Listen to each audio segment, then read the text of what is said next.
We were here at the Five Lamps Arts Festival in Dublin 1 for 6 events over the course of the weekend, which we called Féile AerachAiteachGaelach, an LGBTQ arts collective for Irish speakers.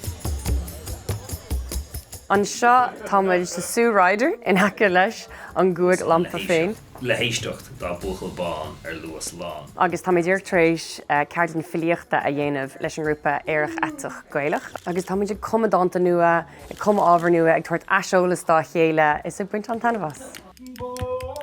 We had workshops in poetry with Kieran A and writing with Stefan O'Brien of Alba van der Heide.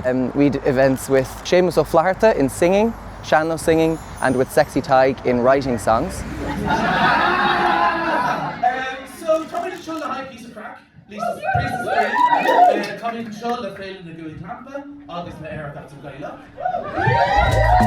And then in the evenings we had social events and comedy events. So we had the Snatch game through Irish, which people might know from RuPaul's Drag Race, all through Irish. And then on the final night we had a lovely intercultural event with the Brazilian community where we had set dancing through Irish and then Brazilian funk through Portuguese. So we had a bilingual event of dancing, smiles, and it was a really lovely way to finish the festival.